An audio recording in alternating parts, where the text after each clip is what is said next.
Madalas mong maramdaman ang kaunting sakit at paninikip at nababawasan ng pagkilos kahit hindi ka pa gumagawa ng regular na aktibidad. Alam mo naman na dapat may gawin ka. Ang tanong lang, ano nga ba? At ngayon, nandito ako at sasabihin ko sa iyo, ako si Roland Liebscher-Bracht at 40 taon na akong dalubhasa sa mga ehersisyo laban sa sakit. Para maayos sa katawan, may 3 ehersisyo na tinatawag naming 3 pangunahing ehersisyo. Gagawin natin ito ngayon at ipapaliwanag ko ng malinaw. Sumabay ka lang. Pakiramdaman mo muna bago at pagkatapos para malaman mo ang dapat gawin sa hinaharap. Ano ang uunahin natin? Magsisimula tayo sa pangunahing ehersisyo. Manatili ka lang sa pagkakatayo mo, gaya ng pagkakatayo mo na ngayon o kung hindi pa, tumayo ka na ngayon. Ilagay ang mga paa ng bahagyang mas malapad sa balikat. Pagkatapos, damhin mo muna ang sarili mo. Tumayo ng tuwid at magkaroon ng kaunting kamalayan sa katawan. Isipin mo ang balakang at damhin ang nakaarkong likod. At pag-isipan mo kung ang likod mong nakaarko ay masyadong malalim. At mapapansin mo, kapag inipit mo ang tiyan mo at bahagyang itulak, pasulong ang bahaging pubiko mo, mawawala ang pagkaarko ng likod mo. Ulitin mo ito ng ilang beses, mas mainam kung hindi masyadong nakaarko ang likod. Okay lang kung hindi mo pa agad makuha, pwede pa itong gumanda habang tumatagal. Simula pa lang naman ito. Pero kunin mo ang kamay mo, ipasok mo ito, itulak mo ang balakang mo paabante, at pagkatapos, itulak mo palalo. Mapapapansin mong napapasobra na ang pagkaunat ng kasukasuan ng balakang mo ngayon.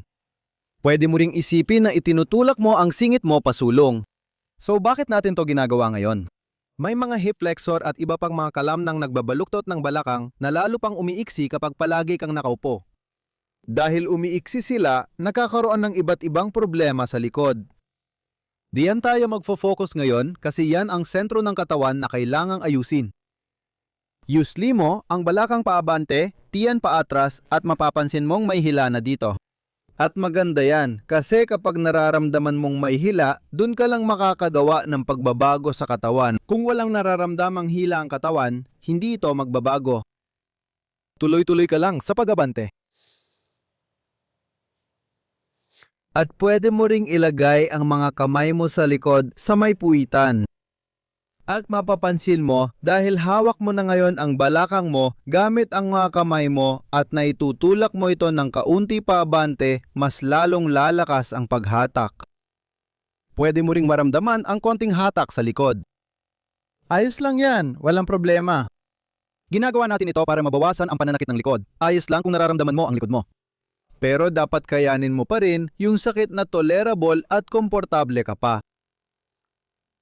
Kung gusto mo pang magdagdag ng galaw, pwede mo ring iatras ang ulo mo. Hindi mo naman kailangang gawin, pero pwede mong iatras ang baba mo paatras. Napapansin mo nag-iibang boses ko dahil sumisikip dito. Sa huli, pwede mo pang iunat paatras ang ulo mo mula mismo sa pag-inat na ito.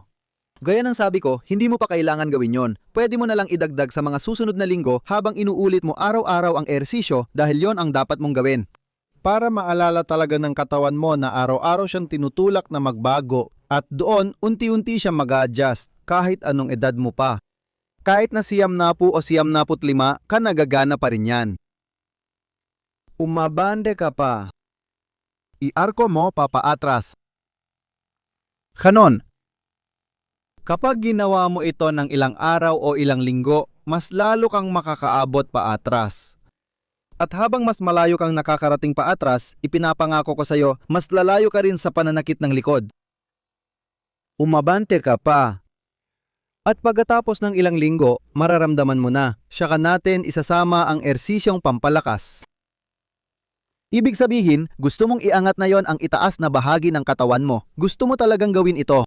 Pero, dahil hinahawakan mo ng mga kamay mo dito sa likod, gusto mong tumaas, pero sabay mong itinutulak ng mga kamay mo ang iyong puwitan. At dahil doon, hindi mo magagawa yon. Mapapansin mo, yung parte na iniinat, sumisikip o naninigas. Dahil dito, mas epektibo ang ehersisyo. Pagkatapos, luluwagan mo ulit at lalalim ka pa. Oo, ibig sabihin, pagkatapos ng ilang sandali ng pag-eensaya ng hersisyong ito, pagkatapos ng 1 minuto, magbibigay ka ng kaunting puwersa na parang gusto mong gumangon. Uulitin ko lang para ipakita na parang gusto mong pumunta doon, pero dahil pinipigilan mo sa ibaba, hindi ka makakarating doon. pwede mong idiin ang sarili mo laban sa sarili mong mga kamay at dalhin ng puwersa sa bahaging ito. Pagkatapos na 2 minuto, bibitaw ka at uulitin mo ito ng mas aktibo. Talagang itutulak mo pa atras, tapos ahon ka ulit, imomobilisa mo, na yon ay sandali lang. Pupunta ka ng kaunti pa abante at Pagbalik mo, makikita mo maayos at aktibo kang pumapasok doon. Pagkatapos, sumasali na rin ang utak mo, pati ang sistema ng nerbiyos. tinatanggap na nito ang lahat ng yon. Muling nabubuo ang mga landas sa utak. Diyan ka muling babangon. At sigurado akong nararamdaman mo ng pagkakaiba ngayon.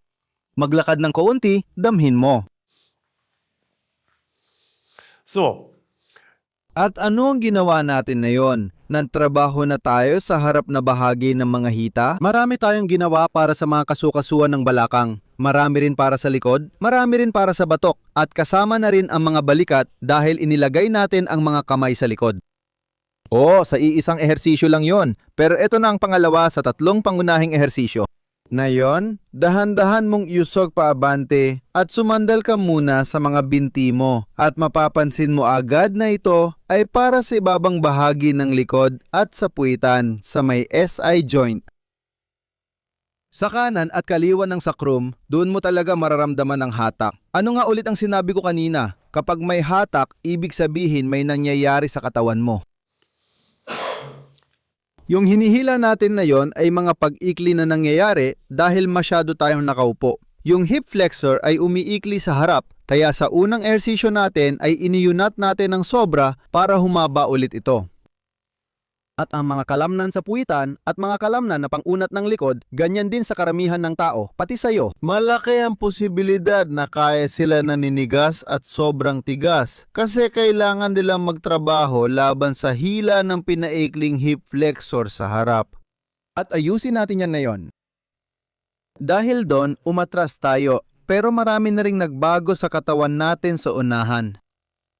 Kapag bumaba ka ngayon, mapapansin mo na hindi lang likod ang pinagtatrabahuhan mo, kundi pati balakang, puwitan, taas at pati likod ng mga binti. Likod ng tuhod, malamang nararamdaman mo yan at malamang nararamdaman mo rin ang mga guya. May maliit na tip ako. Dahan-dahan mong ilalapit pa unti-unti ang bigat ng katawan mo sa harap at mapapansin mo na mas lalo mong nararamdaman ang guya sa buong galaw. Kung may upuan, pwede mong gawing mas ligtas para hindi matumba sa harap. Mag-ingat at dahan-dahang bumaba. At mararamdaman mo kung saan mo ito nararamdaman mula sa takong, likod, mga guya, pataas, likod ng mga binti, ibabang likod at gitnang likod. At pwede mo pang ilapit ang ulo mo sa tuhod mo at mararamdaman mo rin ito sa batok mo.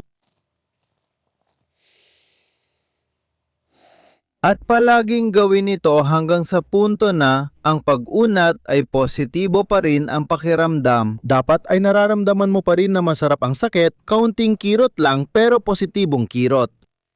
Yung kaunting pahirap na kaya mo pa rin ngumiti.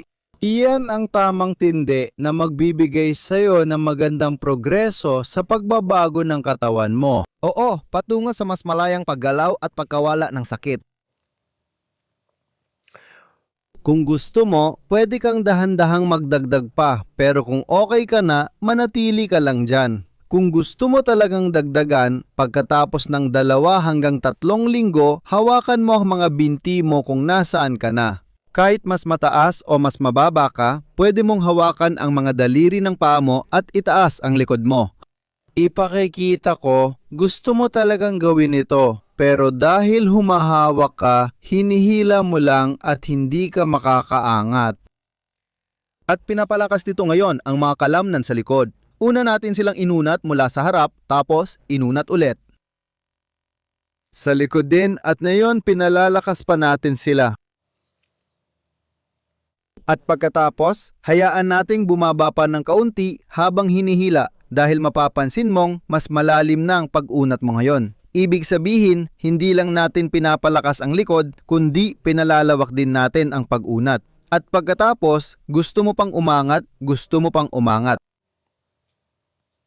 Bitawan mo ulit, palalimin mo pa ulit at gagawin natin ito sa loob ng 2 minuto. At sa huli, bitawan mo at tingnan mong muli ng aktibo, pagkatapos ay ibaba ang katawan at kung gusto mo, gawin mo rin ito ng aktibo. Iharap mo pa ang ulo mo papunta sa tuhod at dahan-dahan kang bumalik pataas. Diyan, magulat ka ulit dahil alam mo kailangan mo at uusad ka pasulong.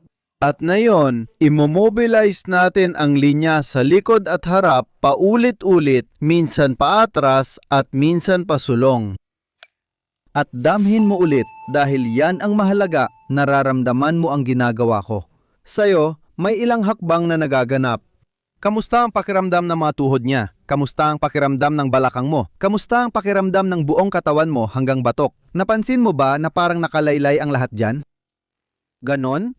Ngayon, naigalaw na natin ang torso mula taas hanggang baba, harap at likod. May kulang pa ngayon. Palading nakaupo tayo sa harap ng mesa, nakaabante ang braso, lalong nabibilog ang likod at nakausli ang ulo. Itong posisyon na parang leeg ng buitre ay nagdudulot ng tuloy-tuloy na problema sa batok, balikat, dibdib, pati sa trabaho at nagpapahirap gumalaw at huminga ng maayos. Habang tumatanda tayo, lalo nababawasan ang oxygen natin. Maraming tao ang nagkakaroon ng kakulangan nito sa dugo dahil hindi na gumagana ng maayos ang diaphragm o muscle sa paghinga. Pag nangyari yon, pwede tayong gumawa ng simpleng ehersisyo. Yung pangatlong malaking ehersisyo, ilalagay ko sa sulok at bubuksan ng konti ang kortina. Sinara namin yon para hindi maliwanag ang ilaw. Pero tingnan mo, kailangan kong gamitin ang bintana dito. Pumunta ka muna sa pahalang na posisyon. Ituwid mo muna ng pahalang ang mga braso mo.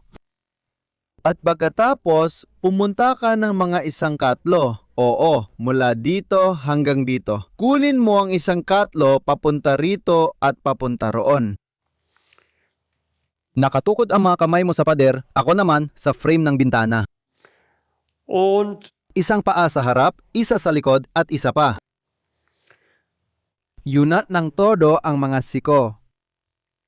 At pagkatapos, dahan-dahan kang sumulong paabante gamit ang itaas na bahagi ng butong dibdib mo, itulak palagi ang itaas na bahagi ng butong dibdib mo paabante. Mararamdaman mo ito mula braso hanggang dulo ng mga daliri, pati sa balikat at loob ng dibdib. Diyan mo mararamdaman ang hila sa iba't ibang bahagi. Kung saan mo ito naramdaman, ibig sabihin masyadong maikli iyon, kaya hinihila para humaba. Maganda ang pag-unat dahil natutulungan nitong mapahaba ang masyadong maikli, mapaluwag ang pumipigil sa galaw at mabawasan ang sakit.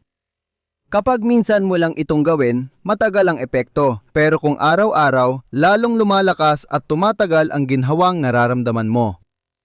Magtakda ka na ngayon pa lang na pagkatapos ng ehersisyong ito, sadyang damhin mo ang nararamdaman mo. Kung ano ang nararamdaman ng iyong katawan. Lumalim ka pa.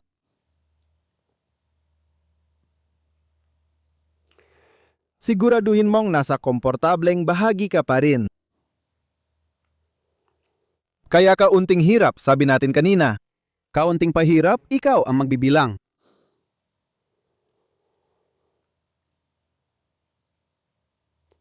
At pagkatapos ng mga isang minuto ng pagtaas ng hirap, gagawin mo ito. Ididiin mo ng buong lakas ang dalawang kamay mo laban sa magkabilang pader. Oo nga, kung wala kang sulok sa inyo dahil maraming kasangkapan, pumunta ka na lang sa may pintuan. Doon, hindi kamay, kundi minsan braso mo ang nakadikit sa pintuan, depende sa lapad, pero ayos lang. Kung kailangan, maglagay ng pot holder o iba pa sa ilalim kung masyadong dumidiin ang gilid ng pinto sa braso mo. At ngayon, gagamitin din natin ang lakas dyan at itutulak natin ng dalawang kamay ang mga pader gaya ng sinabi ko kanina, talagang idiin mo ng mabuti.